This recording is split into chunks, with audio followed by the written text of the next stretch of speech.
Yo, yo, yo, it's X. Welcome to What's Out Media Group. If you've seen some of our interviews, please like and subscribe. Today, we have RowingCast, and today we have Simon van Dorp. He's a dog. He's also from the Netherlands. He's a dog and he's from the Netherlands. He's an amazing guy. Simon, how are you today? Good, thank you. How are you? Doing well, doing well. So, Simon, it says here that you started rowing in 2011. Let's get a little insight on that. How old were you in 2011? What drew you to rowing, and how'd you get there? So yeah, I was 20.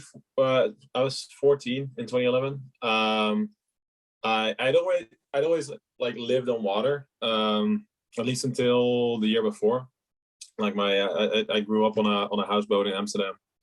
I had my own little dinghy in which I like rode around and played around as a kid. So I'd like and I sailed a lot with my dad. So I'd always had quite a connection to the water.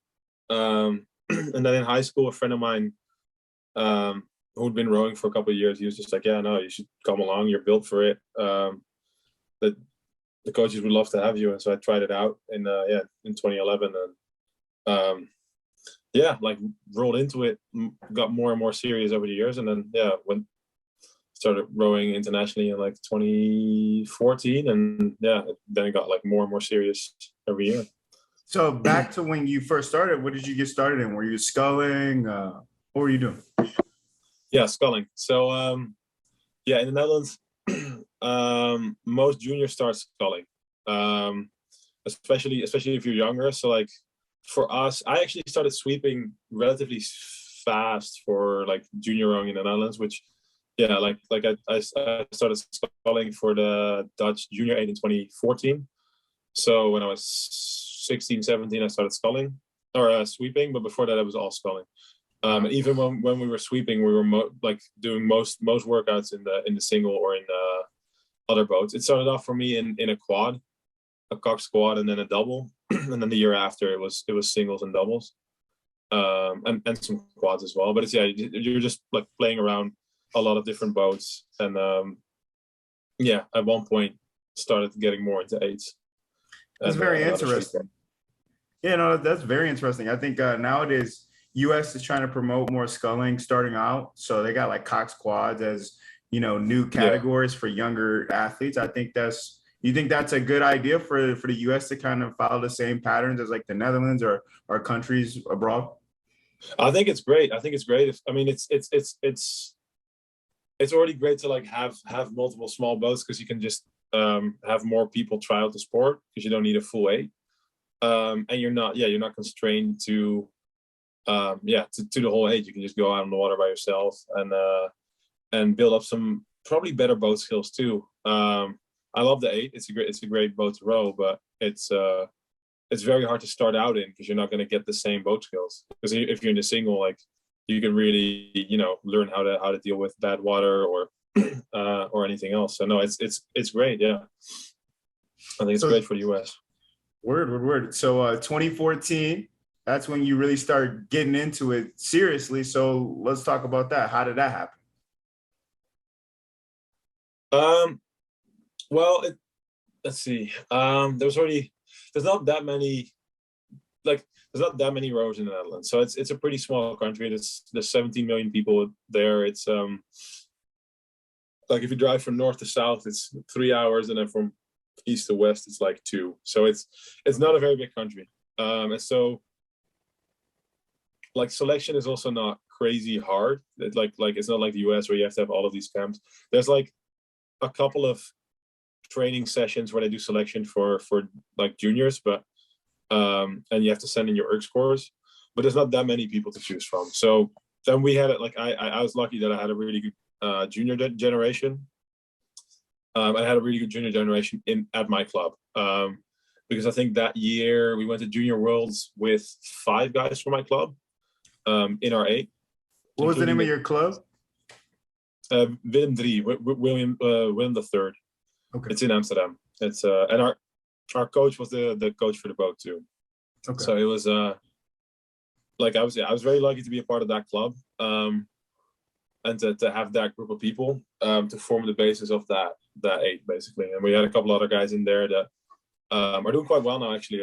Melvin Twellaar from the double, like the double that got silver at the Olympics. He was in that boat too. Oh wow. He was not from Amsterdam, but he was in there with a couple other guys that are now like in the either were in the national team or going to be. I'm trying to think. Yeah, there was Maarten Herkmans in there, who I just like rode the Olympics with this past summer. Right. So yeah, like really talented group, and then a bunch of those guys. I think 4 of those guys ended up being in the 8 the next year too. So it's for a couple of years, like even up to under 23s, like that group and the group of the people afterwards formed the basis of a couple of other 8s. So nice. So what were some notable, as a junior, what were some notable places that you were able to row? I mean, the biggest one was, the biggest 2 were the Junior World Championships in 2014 and 2015. First one was Hamburg. That was really cool. I mean, it was the first international regatta I did. I remember how like crazy serious we took it. Which, I mean, it's fair. It's World Championships. But like, yeah, like I was training maybe 5 to 6 times a week before, and then after we started like our training block for that, all of a sudden we were training 12 times a week. So it was really a big turnaround. But it was really fun. So that went pretty well. We got second. And then the year after was in Rio de Janeiro, which was crazy. Like I'd never been outside of Europe, and to go to Rio de Janeiro like that far away for a rowing competition was crazy. And this is before 2016. Great. Oh, yeah, this was 2015. Yeah. Okay.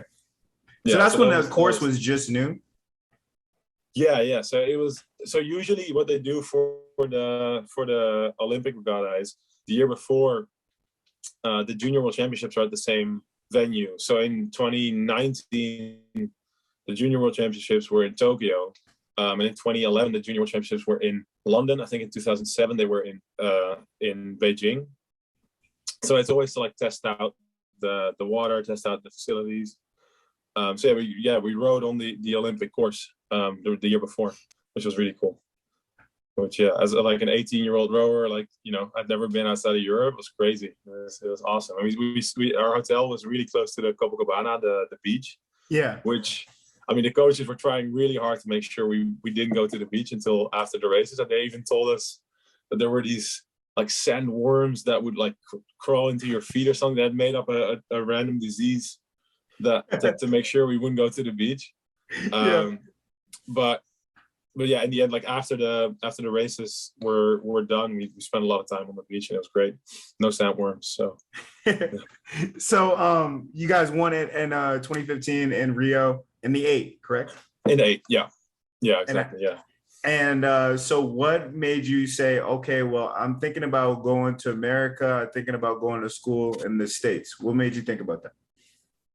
I'd already been talking to a recruiter the year before, and I wasn't really like, so at Junior Worlds there's always a lot of recruiters from different universities.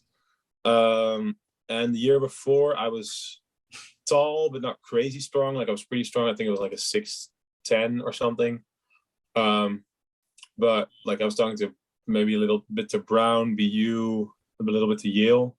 But I was like, I don't know. Like I'm planning to stay in the Netherlands. And then the year after, my ERG dropped quite a lot, so I was getting like a lot more views. Universities talking to me basically. And I started talking like at Rio. I think I started talking to Cal and Washington, and the recruiter for Washington, this guy Matt Rung, who coached you for a couple of years after as well. He got me to go on an official visit, and I was actually my friend Maarten Herkmans, who was at Cal at the time, he was like, just go on an official visit. It's fun. It's a free trip to America. Like I'd never been to the US. So I was like, all right, I'll go take a free like 3-day trip to the US, and sure. And I enjoyed it a lot. It was really cool. And I didn't expect to like it as much as I did. So when I came home, I was like, fuck, I actually really like it. So I kind of got convinced by by going here and seeing the facilities, seeing how good the rowing team was and all the history, and seeing how prevalent it was in the city too. So yeah, no, it was really sick. So let's talk about it. So you got to the States officially for school in 2017, is that correct? Or 2016? 2016, yeah. Fall of 2016, and then that was the 2016, 2017 season was my first season here. So okay. So technically right now, like I know you've had 2 years off, but technically the same year. So that's pretty cool. So let's talk about the first time that you were in collegiate rowing. What did you do? How did it feel? It was really cool. It went. So Callahan, the coach Michael Callahan, he asked me to come a little earlier that year because they were doing like a pre-season training camp basically, where they started like two weeks early just to get everyone in shape, because I felt like, especially in the fall, they were really behind compared to other programs, because usually we start with classes at the end of September, and a lot of people will have already been in school for a month and a half or something. Right. So he wanted to get ahead of it. And that year he invited three of the freshmen, Harvey K, Alex Volmer, and me, to come try out, see what we could do, see if we could be of any value to the varsity team already. And that went quite well. I think I won the first erg we did there, so that was a good way to come in. So yeah, from that moment on, I was training with the varsity team, and got to go to the head of the Charles that year, which was really cool. We won it that year, which was sick. Because for me, coming in, I was like, oh, head of the Charles, that's so cool, and being able to row the 1V already was incredible. So it started off really well, and that season went quite well too. Had a concussion somewhere halfway through from a car crash, and that set me back a little, but ended up coming back and racing the entire season, and that was really cool. It was just we ended up losing the IRA final that year by that much. Literally it was 0.069. I remember, because it was I think it was the password for a locker room for a year. So what was the difference from rowing for a club and rowing for a school? Is there a different vibe to that? Obviously, I'm not talking about training facility wise, but kind of maybe culturally. For sure, but I think it's also probably partially just Dutch culture versus Dutch rowing culture versus American rowing culture. First of all, I feel like Dutch coaches, especially at my club, were a lot closer to the athletes. You're also younger, so it makes sense. But one of my coaches, he still feels like an uncle. It's just he's at one point it felt like a family. But you're also a smaller group of people. Right. And here, UW is awesome. It's a really cool program, and I love the history and the group of people. But it's a bigger group of people, so there's just more people, and it's a little more hierarchical. Hierarchical. Yeah. You got it. Hierarchy. I got you. Yeah. No, exactly. But that's also because Mike is running a business, and he's a really great guy. But he is running a business, so he's a little bit more he's your boss. He's a great boss. It's work. Collegiate exactly. Rowing is work. Yeah, exactly. It's more about performance. It's not and there's more selection and stuff like that. Where for a club, there's some selection. You'll have a first quad and a second quad, but it's they're still there having fun with you, and so is Mike, to be fair. But it's a little bit more distant. He doesn't want to he doesn't get involved in but he's not hanging out with you. And I've definitely had beers with my coaches at home. Which, that's something that Mike wouldn't do. That's too close, basically. Right. No, I understand that without a doubt. So finishing, coming second at IRA in the final your freshman year, what does your sophomore year look like? Trying to think. Sophomore year was a little weird. Because we had that group of people that was in, like, we had a pretty good big group of people that was in that IRA boat, like in that 1V, coming back the year after.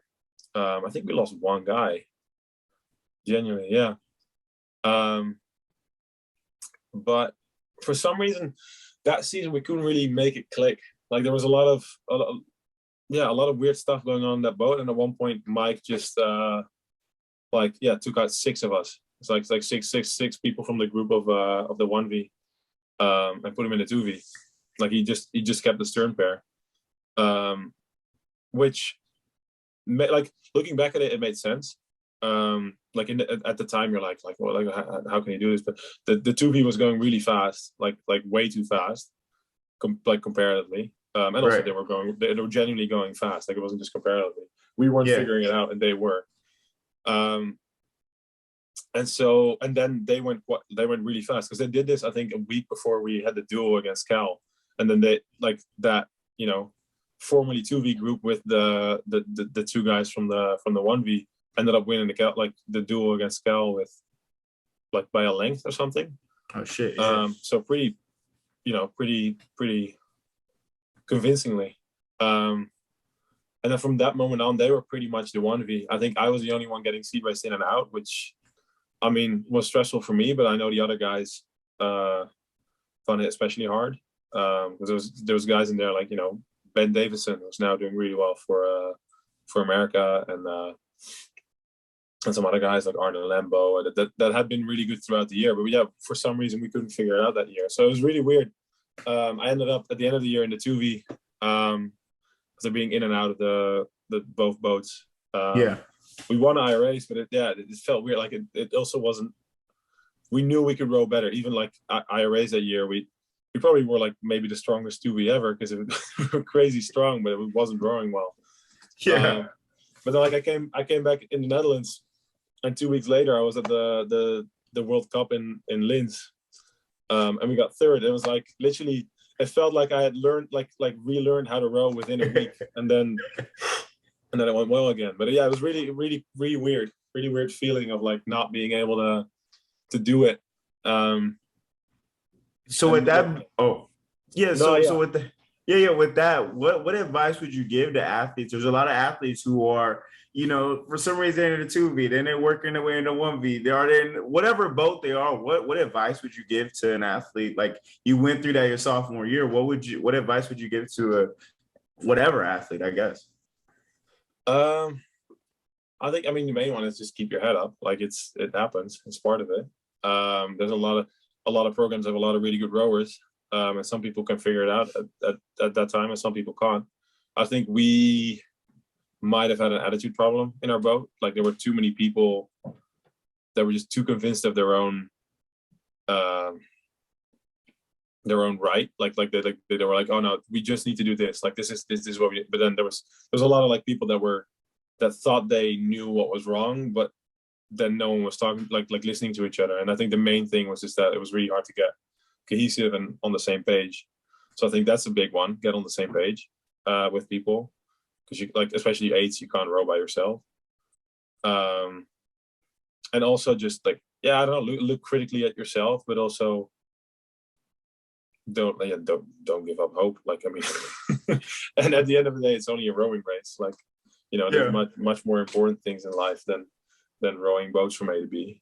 It's really fun, and I put a lot of time and effort in it, but at the same time I realized that it is only that, rowing boats from A to B. So without a doubt. So you got to Linz later on, and you guys came 3rd, correct?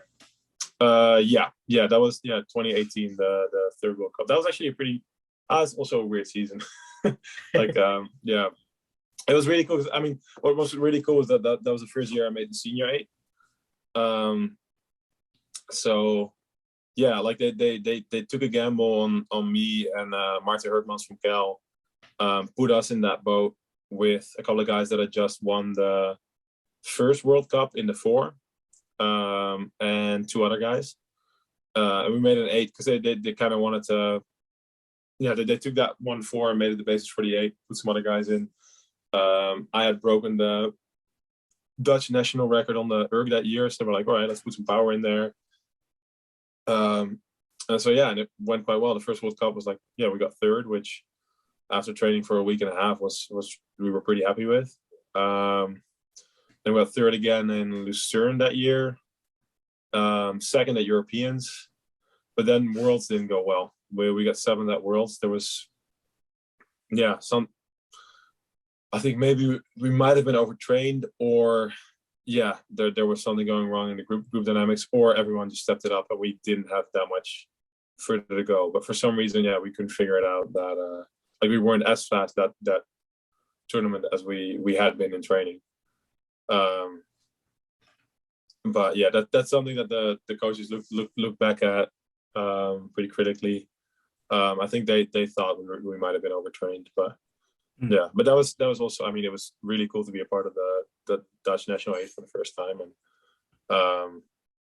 now I have a side question. Yeah. At some point, did the Dutch and UW, didn't they race at some point in something? Yes. So the Dutch women's team came to the Windermere Cup in 2018, the same year, 2018 actually. Came and raced the Windermere Cup against two UW boats. They made two mixed boats that went really well. I think both of them were leading the Dutch 8 going into the last 500, and then the Dutch pulled through at the end. But yeah, that's right. They raced, and then this year we're racing the Dutch national team again, but this time it's the men. So we're racing the men. So interesting. Some guys that I know. So yeah. So into your junior year, did you start to get the click back together in 2019, 2018, 2019? Sort of. That was also, I mean, that year was also kind of crazy because there was just so much switching going on. I think we had 15 guys in the 1V that year, in the like racing the 1V. But yeah, in the end, like, I mean, to some extent, I'd say. I think maybe the most cohesive year, like where we just had a 1V that was just like clearly the 1V was 2017, but at 2018 and 2019, there was a lot of seed racing going on, a lot of like different things. And like the weird thing was that after every seed race, it got better. But like there were guys that were seed raced out in the beginning that then figured stuff out maybe in their own head in the 2V, and then came and like helped out the 1V later on, including me. I was seed raced out and didn't get back in until like a week before I raced that year. So it was there's a lot of well, I don't know. We'll see how this year goes, but there can be there can be some switching, and it's part of the game. It definitely is part of the game. So you actually ended up getting silver in IRA in the Varsity 8. You best the episode 1 of RowingCast, Clark Dean. He got third. And then in 2020 to 2021, you're training for Tokyo with the Dutch. So how was that experience? There's a lot. There's a lot of stories there. Let me see. So like I came back from the IRA's year, last year. I already knew that I was probably going to take a year off, just try and go for the Olympics. I didn't know what boat I would be in, or if I even would be in a boat. But came back in the Netherlands, and they tried me out in the Dutch 8 again. This time it was with a different group of people and a different coach, but it was still the Dutch national 8. And they had done pretty well at Europeans that year, but also not as well as they would have liked. They already had a quick boat, but they went really fast in the heat, but then didn't go as well in the final, which probably for me was the best that could have happened, because they were quick. You know, you want to be a part of a quick boat, but at the same time, they also felt like they still had to change something, that they were lacking something. And at that time, I had like, I'd gone fast on the erg, and so they were like, all right, we have this guy going 5:36, like we can try him out. Right. So I was rowing in that boat, and then they at one point they decided to keep me in the boat. So we went to the World Cup in Rotterdam, and then the World Championships at the end of the year, or at the end of the season, in Linz again, Linz Ottensheim. And that went well. I mean, that like Well, it was also quite turbulent actually, because the World Championships started off not great. We raced our heat, and we got third. And we looked back on the footage, and like the feeling, and it felt good and it looked good. Technically it was pretty good, but we were lacking something. We were lacking time on the water, and we were lacking just like it didn't. We looked at us and we looked at the Americans, and we felt like we were running cleaner. But the Americans beat us, so it was like, what are we lacking here? And so we tried out. One of the guys suggested, or some of the older guys suggested. I was 21. I was a newbie, and like I was in 4C, so I was not part of these decisions. It was just like, like whatever you guys think. Right. I'm just here to put some power and some hype on it, and you guys figure it out. But yeah, they wanted to try our bow seat in 7 and our 7 seat in bow seat. So we did that the next morning.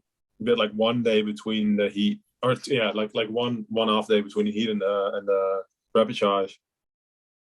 Switched them around, and the next morning we did like a 250 and a 500, and it was the best 250 and the best 500 we'd done with that boat. So it's like, oh shit, this is it. All right, we'll try it out for the rep.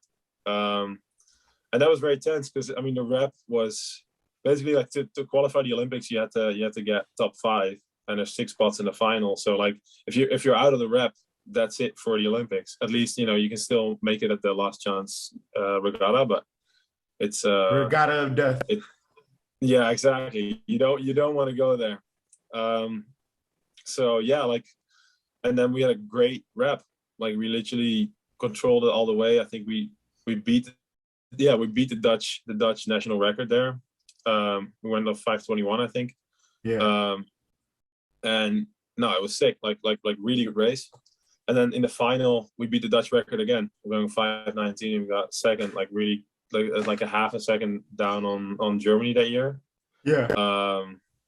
So yeah, no, that was again weird weird regatta, but yeah, we were fast when we needed to, but yeah. So without a doubt, that's pretty exciting. No, I was just saying like that. I would be hyped, like getting a national record. Oh yeah. No, it's great. Yeah, it's really cool. It's really cool to get that. Yeah, the year after, like training was going quite well, but then the Olympics got postponed, and that was quite hard because we had a couple of guys that were quite well, not like they were on the older side, and they were thinking of potentially. They wanted to stop rowing, retire after the Olympics, and then all of a sudden that's an extra year, which at that time it also wasn't clear if the Olympics were even going to go on. So I know for a couple of guys it was really hard to decide whether or not they wanted to continue, and in the end they did, luckily. But it that was quite like an insecure time during the first lockdown of 2020. And then also, I mean, training was going well that year, but it was also quite hard. Like it's a lot of miles, and the Dutch training program right now is pretty, like it's very miles heavy. Like we're doing a lot of volume, but it's not that exciting. And a lot of guys were like, not too excited of doing another year of steady state. Right. So I felt fine. I mean, for me, I was planning to continue anyway. And the way I saw it was, I'm a young athlete. I'm going to be better the year after. So it's, it's going to be hard mentally, but at the same time, I'm going to be better. But, some people did have a hard time getting through that next year. Or like getting mentally ready again to start training. But once we started training again, it was good. Yeah, for sure. So, yeah. So how was the experience in Tokyo, finishing 5th in the grand final? How was your experience just being, in Tokyo? Obviously, it was a different vibe with coronavirus, precautions and whatnot. But how was that? Well, coronavirus was like the corona precautions were kind of odd. I mean, at the same time, it's a regatta. It definitely felt like a regatta. Like I'd been to other international regattas, and you're there with pretty much the same people at a rowing course. It's just that the big difference is that you then go back, and you're not going back to a hotel, but you're going back to the Olympic Village, and there's just a ton of athletes there. Like it's a neighborhood filled with athletes, which, I mean, it's just weird to see so many people, and they're all there for the same goal. They're all there to perform, which was quite cool, actually. Right. You have all these different shapes and sizes of people, because I mean, you can, a gymnast is very different from a basketball player or a swimmer or whatever. So it was always I don't know. It was really cool. But I would have liked to see more of Tokyo, which I'm probably definitely gonna go back at one point just to see more of the city, because that's something I was looking forward to as well, which I wouldn't have done before racing anyway, but I would have liked to like travel around or see stuff. But at the time it was I think they told us you could get up to half a year in prison or like a $200,000 fine if you left the Olympic Village. So I was like, nah. It's definitely not worth it. Not risking that. I know people that did and like got away with it, but that's risky. I don't want to do that. No, I feel that. So you felt as if the regatta was kind of just like any other world championship. Yes, no.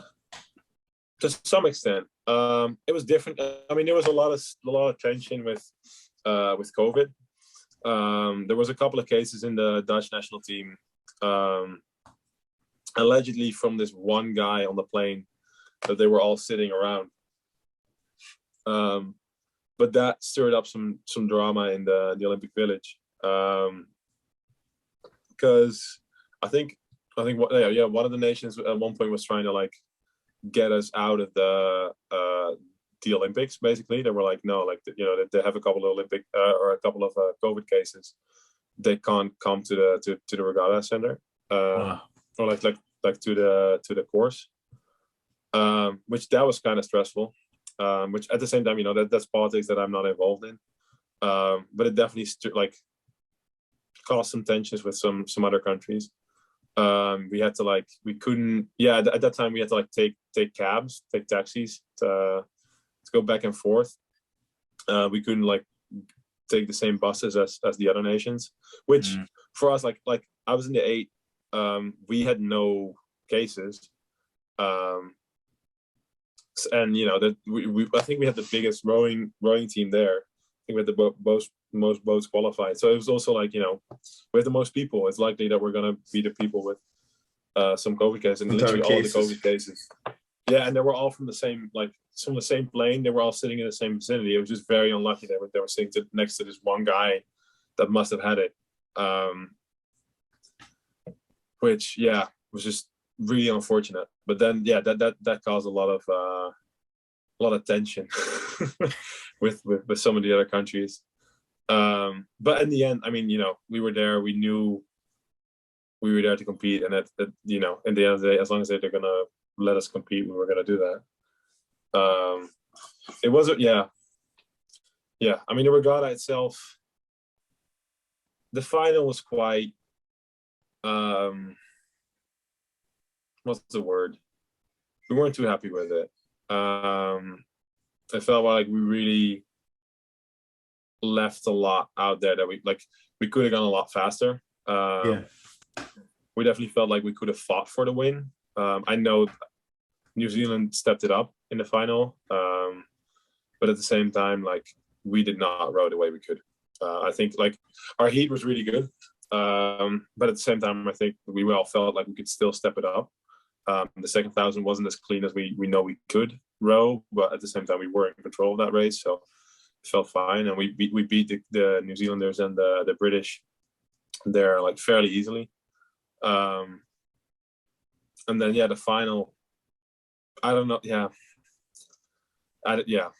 just bad start, and then we were like behind it all the way, chasing it, and we never really found a rhythm.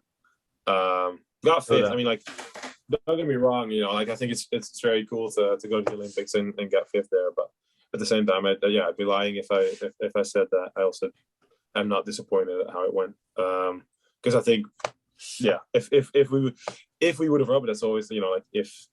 It's always shoulda, coulda, woulda. Yeah. Yeah, exactly. Yeah. Yeah, no, but without a doubt, I mean. Yeah, I know. Wait, hey, you're the ultimate competitor, Simon. It sounds like. So, what made you say, okay, you're gonna go back to UW in the first place, correct? Well, I'm here. I'm here now. I mean, at UW. Yeah. Yeah. So, what made that transition after the Olympics? You're like, okay, I'm gonna go back to the States, or did you stay in the Netherlands for a while? How did that go? I was already planning on doing it. Because initially I was planning on only taking 1 year off. But I mean, first of all, I hadn't finished my degree. That's a big one.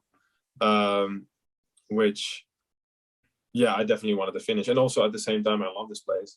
I really love the team. I love Seattle. I love the nature around here. So I really missed it as well. It felt weird seeing everyone, like hearing all the stories from everyone here and not being there.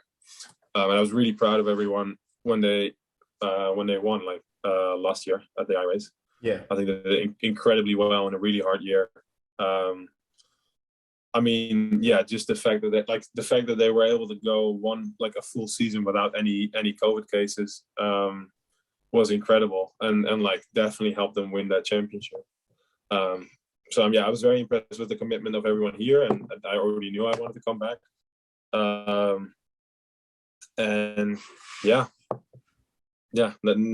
never really doubted it. So you study what do you study? You study political economics. What do you study? Yeah, political economy. Yeah. So it's I always, let's see, how do I explain it? It's to some extent it's economy without the math. It's more like incentives. It's a lot of like how do people think and why do they think that way? Or like what are people doing and this describing those different the different forces in the economy, but also just in politics in the world. I'm always bad at explaining what it is I study, but I find it quite interesting. It's right now I'm taking a course on the international finance system, international law, and a philosophy class because I needed 5 more credits to get in there. The ethics of persuasion, which is quite interesting actually. So Very interesting. Very interesting. Yeah. Simon, it sounds like I might have to introduce you. You might have to come on some other podcasts, not just a rowing podcast. Without a doubt. So there's some last questions. So you enjoy being in Seattle. You love the environment of the University of Washington. Let the kids know, because kids, they love erging. A lot of kids, my kids I coach, they don't like erging. Okay, I'm throwing a joke out at them. But how do you be a dog? You're a dog. How do you get to it? How do you face the screen and just go for it? I think it's a lot of, it's a lot of doing it. Honestly, if I haven't done it for a while, it's definitely the first couple of times when you're pushing max out. It's like I start doubting myself a lot more because you're not used to doing it, and like your body's not used to it. You don't really know what you're doing. So it's a lot of just doing it, getting used to it, getting used to the pain, getting used to pushing yourself. I think it also depends per piece. I don't know, if I would do a 2K test right now, I would probably know how to do it. But then if I do, I don't know, a 10K, I have no idea what I can go. But then a 10K, you can also just kind of sit out. It's just doing it, honestly. I've had a lot of questions on Instagram DMs and stuff from people, and I think that's the big main takeaway.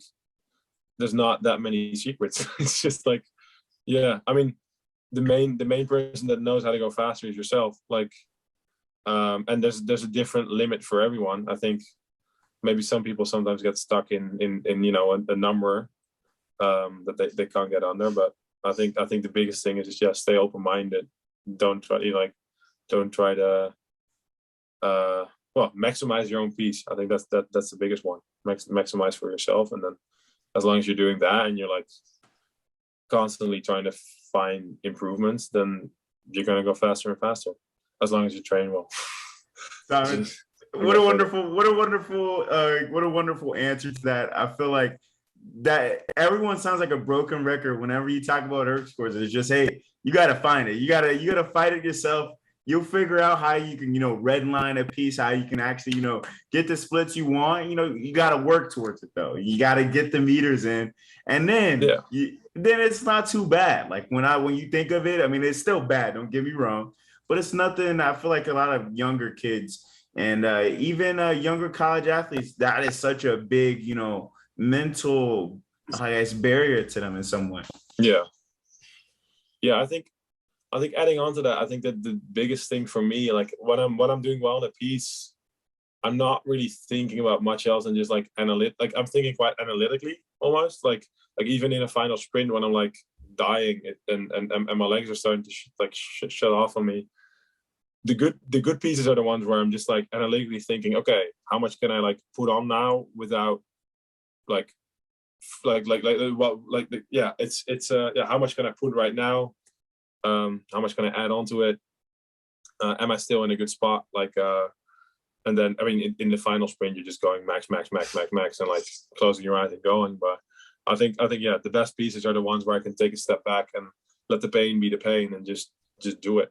Like, and just like, see, can I go harder? Is it just like my head right now that doesn't want to do it? Or is it just, or is it actually like, am I on the right speed, basically? So, yeah. Simon, I have one last question. It's actually two questions, but I'm gonna put it in one.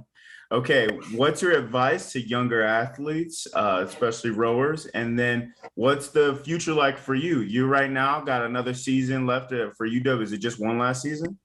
Yeah, this is the last season. Yeah. So one last ride with UW. What does that look like? What does your future look like? And what are some advice to athletes, younger athletes? I'll finish off with the advice. Let me think. Okay, so this season, we're racing quite a lot, almost every weekend until I race. We're racing at Redwood Shores this weekend, which is one of my favorite courses. Honestly, it's really, I don't know if you've ever been there, but it's really cool. You got the 2 lanes. You're racing through people's backyards. It's kind of odd. Like I haven't seen anything like it in rowing. So I'm excited to race there. We're racing Northeastern, BU, and Syracuse there on Saturday and Sunday. I'm not sure in what order, but racing those 3 schools. Then we're racing Cal 2 weeks later, also at Redwood Shores. That's one of our bigger races. In the first weekend of May, we're racing the Windermere Cup against the Dutch national team. And then after that, it's only Pac-12s and IRAs left, which should be exciting. Pac-12 should be exciting this year too. I mean, Stanford really brought it this past weekend. They were a lot faster than I personally expected. I know last year they did quite well, but in the last years I was here, Stanford wasn't that fast, but they've really stepped it up in the last couple of years, which is good for them. Right. So yeah, and it sounds like Cal is fast again this year too, and we'll see what Yale, Harvard, and Dartmouth bring, or all the other Eastern schools, but it should be an exciting year. And it's pretty exciting that you were able to like face some Eastern schools pretty early on. Yeah. Oh, for sure. Yeah. No, that's really fun. So yeah, no, I'm excited to see what the season brings. We still have a lot of steps to make, but we're also in I think a decent spot. And it's hard to tell right now where we are compared to the competition, but at the end, it doesn't really matter now. It matters what we do at IRAs. So excited to do that, and then and we're looking to go to Henley at the end of the year. There's still a lot of things to figure out there. I don't know if I should say. No, probably, yeah. But I mean, I don't know if that's a secret or not. That probably isn't actually. Because Mike was pretty vocal about it, but yeah. So that's the season for us, and then after that, I'm going back to the Netherlands and seeing what they want to do with me there, because there's not really many plans there yet. They've been doing a lot of like selection in singles and stuff, but they don't really know, or they didn't last time I spoke to people that it wasn't really clear what boats were going to be raced and what I could be a part of potentially. So we'll see about that. But first this season here, and then I'll figure that out after.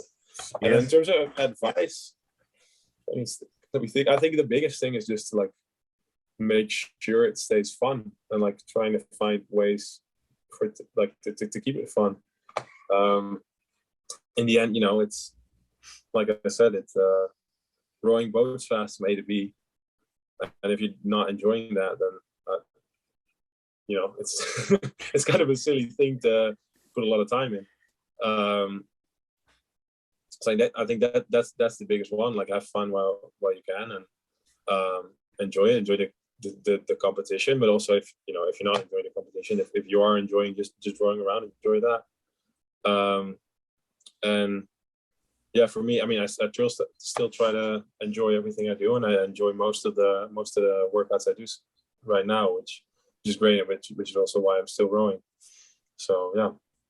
Hey, well, Simon, keep it up, man. Keep it up, man. Good work. And I enjoyed your company, man. I don't want to keep you. You're probably doing some studies right now, but dude, thank you for being on the podcast.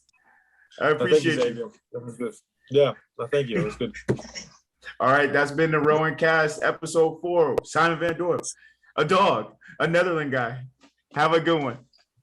Have a good one, man. See ya. Thank you. Yeah, of course.